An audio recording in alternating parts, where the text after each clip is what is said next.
Hello friends, welcome to கோல் சமையல். இன்றைக்கி நம்ம கோல் சமையல் சேனலில் காலிஃப்ளவர் 65 எப்படி செய்யலான்றதை பார்க்கலாம். கோல் சமையல் சேனலை சப்ஸ்கிரைப் பண்ணிக்கோங்க.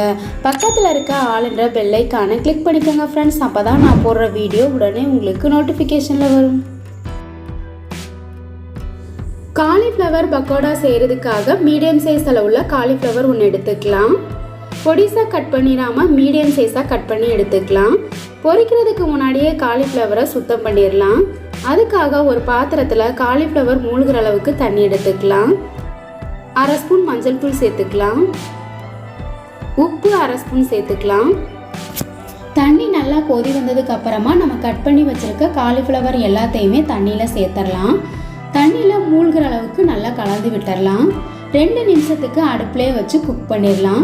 இந்த மாதிரி செய்யும்போது காலிஃப்ளவரில் இருக்க பூச்சிகள் எல்லாமே வெளியில் வந்துடும்.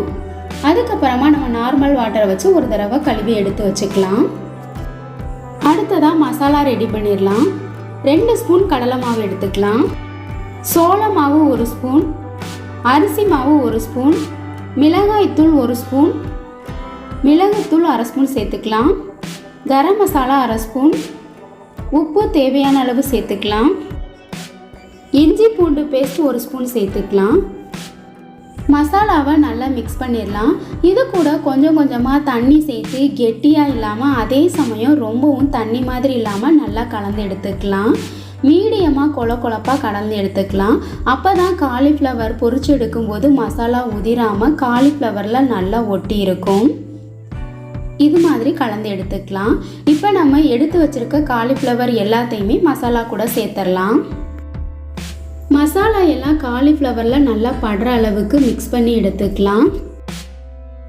இதே மாதிரி நீங்களும் இதே அளவுகளோட காலிஃப்ளவர் 65 ட்ரை பண்ணி பாருங்கள். கடையில் கிடைக்கிற மாதிரி மொறுன்னு டேஸ்ட்டு அப்படியே இருக்கும். சாம்பார் சாதம், ரசம் சாதத்தோடு வச்சு சாப்பிட்றதுக்கும் ரொம்பவே சூப்பராக டேஸ்ட்டாக இருக்கும். வீட்டில் செய்யும்போது வீட்டில் இருக்க எல்லாருமே விரும்பி சாப்பிடுவாங்க. மசாலா மிக்ஸ் பண்ணதுக்கு அப்புறமா அப்படியே 10 நிமிஷத்துக்கு வச்சிடலாம்.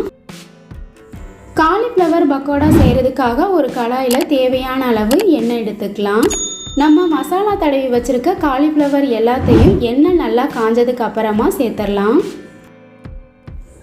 காலிஃப்ளவரை எண்ணெயில் போட்ட உடனே திருப்பி விட்டுறக்கூடாது. 1 நிமிஷம் வெந்ததுக்கு அப்புறமா திருப்பி விட்டுடலாம். அடுப்பை மீடியம் ஃப்ளேம்லேயே வச்சுக்கலாம். அப்பப்போ இந்த மாதிரி திருப்பி விட்டுடலாம். அப்போ தான் ஒன்று போல் காலிஃப்ளவர் எல்லாம் உள்ளுக்குள்ளே நல்லா வெந்து வரும். மசாலா தடவுனதுக்கு அப்புறமா 10-15 நிமிஷம் காலிஃப்ளவரை அப்படியே வச்சிட்டோம்னா மசாலா உப்பு எல்லாம் நல்லா இறங்கி பொரிச்சு சாப்பிடும்போது டேஸ்ட்டு ரொம்பவே சூப்பராக இருக்கும். இப்போ பாருங்கள், காலிஃப்ளவர் எல்லாமே கலர் ஒரே மாதிரி சேஞ்ச் ஆயிருச்சு.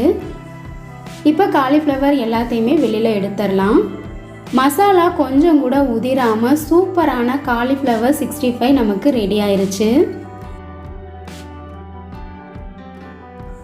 இதே போல் மீதம் இருக்க எல்லா காலிஃப்ளவரையும் எண்ணெயில் பொரிச்சு எடுத்துக்கலாம். சூப்பராக மொறுன்னு காலிஃப்ளவர் 65 ரெடி ஆயிருச்சுங்க. காலிஃப்ளவர் எவ்வளோ சூப்பராக வெந்திருக்குன்னு பாருங்கள். இதே மாதிரி இதே அளவுகளோட நீங்களும் காலிஃப்ளவர் 65 ட்ரை பண்ணி பாருங்கள். இந்த வீடியோ உங்களுக்கு பிடிச்சிருந்தா கோல் சமையல் சேனலை சப்ஸ்கிரைப் பண்ணிக்கோங்க.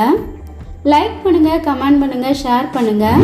பக்கத்தில் இருக்க ஆளுன்ற பெல் ஐகானை கிளிக் பண்ணிக்கோங்க ஃப்ரெண்ட்ஸ். அப்போ தான் நான் போடுற வீடியோ உடனே உங்களுக்கு நோட்டிஃபிகேஷனில் வரும். Thank you friends.